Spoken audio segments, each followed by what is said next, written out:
संख्या मिल नहीं सकती। अब ये लोग आपको उठाव कर रहे हैं, बहुत भाषा नहीं, भाषा का विकास तभी होता। इसीलिए पहले क्या विधि होती है, विधि होने के पत्ते आते हैं, पत्ते के बाद पुष्प आते हैं, पुष्प के बाद फल मिलता है। तो फल एकदम नहीं मिलता, उसके लिए मेहनत करनी पड़ती है। तो आप जो विधि की श्रेणी में आप भी जुड़ गए हो, तो आप बधाई करो, प्रशंसा के पात्र हो। दूसरी बात, व्याकरण की बात करते हैं। अश्विनी व्याकरण कहते हैं कि पहले श्लोक आता है, यद्यपि बहुना देशे तथापि पट उत्तर दिया स्वजना श्लोको बाबू सकलम सकलित कि भाई अत्यधिक मत पढ़ो, फिर भी व्याकरण जरूर पढ़ो। क्यों? स्वजना श्लोक, इसमें उच्चारण का बड़ा महत्व है कि अपने लोगों को एक स्वजन कुत्ता को बोलते हैं, एक स्वजन, तो आपका उच्चारण ऐसा हो कि आप कुत्ते का उच्चारण अपने लोगों के लिए कर दो, अपने लोगों के लिए कुत्ते का उच्चारण। सकल समस्त के लिए होता है, और सकृत सकृत यानी एक बार और कुछ उसके लिए बोलते हैं, गंदगी के लिए बोलते हैं, तो उसमें आप भेद नहीं कर पाओगे। खैर बोलते व्याकरण की अलग बात है। इसमें तीन शय होती है, एक तालव्य स्कार होती है, एक दंडी स्कार होती है, एक मूर्धन्य स्कार, और तीनों शय का उच्चारण अलग अलग होता है। इतना शुद्ध उच्चारण का बड़ा महत्व होता है। इसको देखकर के आप, लेकिन हम आपको वो नहीं कहेंगे आप ऐसा उच्चारण करो, आप आचरण में डालो संस्कृत को, संस्कार आपके परिस्फुटित होंगे और फिर आप जान जाओगे सही क्या है, गलत क्या है, शुद्ध क्या है, अशुद्ध क्या है। और जब इस होम तक आओगे तो आप वैसे भी जा सकते। आप संस्कृत में आपने कालिदास का नाम सुना, महाकवि कालिदास, उसके साहित्य में जब तक संस्कृत का साहित्य पूर्ण नहीं माना जाएगा, जब तक कालिदास की कोई पुस्तक ना हो। अभिज्ञान शब्द का नाम सुना होगा, बताते हैं कि ये उस समय राजाओं के बड़े शोक हुआ। वो लोग क्या करते थे कि अच्छे कवि को अपने पास रखते थे, अपने नवरत्न अच्छे ज्ञाता को अपने पास रखते थे, और किसी गाय को पास में रखते थे। अनेक शोक हुआ तो कालिदास को रखते थे। कालिदास की कृतियां होती वो अद्भुत होती, गुरुओं की पहचान होती है। तो एक बार क्या हुआ कि कालिदास लुप्त हो गए, पता नहीं लगा, और 4 लोग काशी में चला, काशी का बड़ा नाम होता है, और वो पता लगा कि कल राजा के दरबार में जो अच्छा काव्य सुनाएगा उसको पारितोषिक इनाम दिया जाएगा। तो वो 4 शास्त्र को पढ़ा, फिर इसको बोलते ना उसका एक व्यवहारिक ज्ञान का सही है, वो शास्त्र बनाने लगे, काव्य बनाने लगे। कहा कि भोजनम दे राजेंद्र वृद्ध सुख समन्वितम, हे राजेंद्र, हे राजा, भोजन दो वृद्ध सुख समन्वितम, घी से और दाल से युक्त हो, ऐसा भोजन दो। काव्य बता तुकबंदी तो कोई भी कर सकता, काव्य में सस्ता होता, काव्य में रस होता, काव्य में आनंद होता है, और आनंद ऐसा शब्द में बोलता है जिसका कोई विलोपन नहीं होता। दिन का रात, लाभ का हानि, सुख का दुख, सत्य का सत्य, आनंद का होता ही। आनंद तो जो जुड़ जाएगा फिर परमानंद को ही पाएगा, अर्थात तो पीछे हटा जाएगी। आनंद कहाँ है? भगवान की भक्ति में, भगवान की कथाओं में, भगवान की पूजा में, भगवान की अर्चना में, ध्यान में, समाधि में, प्रार्थना में, ध्यान में है। और जो हम इंद्रियों का सुख है वो क्षणिक है, कुछ समय के लिए। तो आनंद भगवान गीता में है, जहां जाकर के वापस न आया जा सके वही मेरा परिणाम है। तो मुझसे जुड़ने के लिए आनंद की प्राप्ति। तो कह रहा है ऐसा भोजन दो, भोजनम दे राजेंद्र वृद्ध सुख समन्वितम, हे राजेंद्र ऐसा भोजन दो जो घी और दाल से युक्त हो। उस वाक्य को, उस पंक्ति को दोहराएगा। वहां से जो भोजन गा रहा था, काली कमल काली माता की उपासक थे, प्रशंसा वो आई। 5-6 घंटे के बाद उपासना करके वापस उठे, तब भी वही वाक्य दोहराए, भोजनम दे राजेंद्र वृद्ध सुख समन्वितम। और उनसे रहा नहीं गया।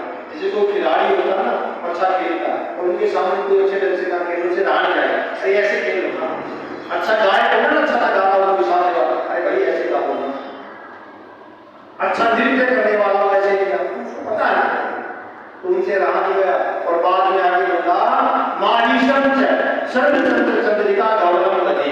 ये वाक्य पढ़िए चल माहिषम से क्या कि भोजनम देहि राजेंद्र वृद्ध सुख समन्वितम, माहिषम से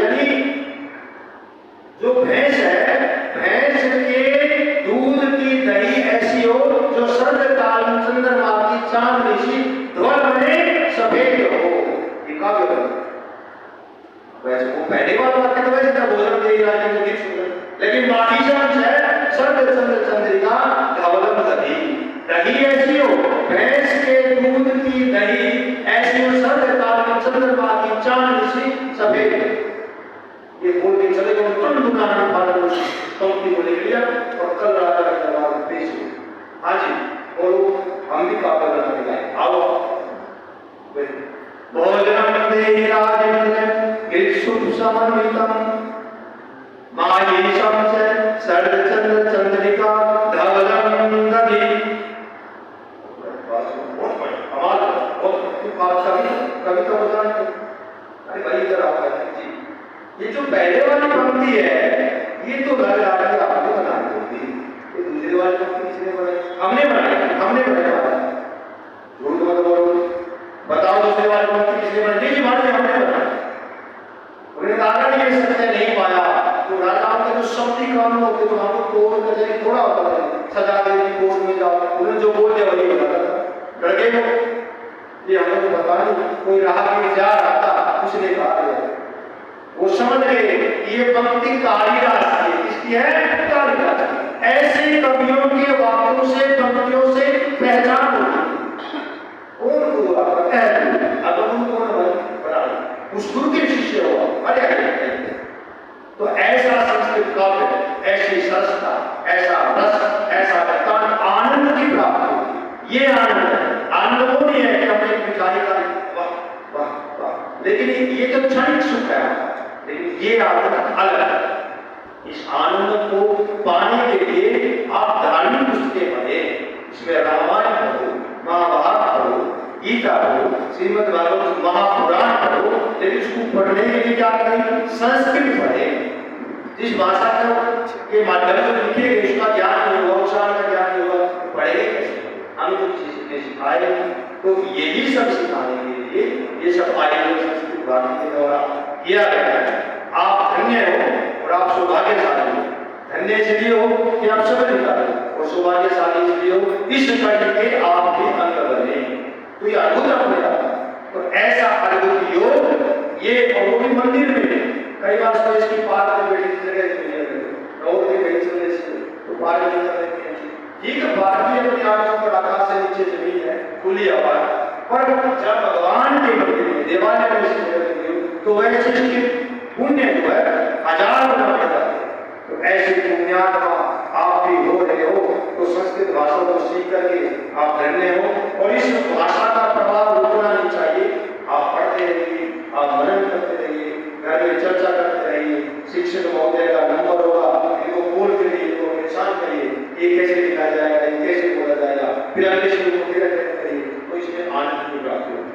मैं संस्कृत में 2 पंक्ति गीत भी जोड़ रखा हूँ, जिसमें ऐसा भी गाया जाता है, आपको प्रतिदिन गाते होंगे, और ये गीत पूरा करके भारत देशो विभूषित देशो विशेष विलास त्रिभुवन विराजते मम देशो वेदवाणी प्रकाशते। भारत देशो विभूषित, भारत देशो विभूषित देशो विशेष त्रिभुवन विराजते मम देशो वेदवाणी प्रकाशते मम देशो वेदवाणी प्रकाशते। वैभवभूमि क्षत्रिय वीरा, वैभवभूमि क्षत्रिय वीरा,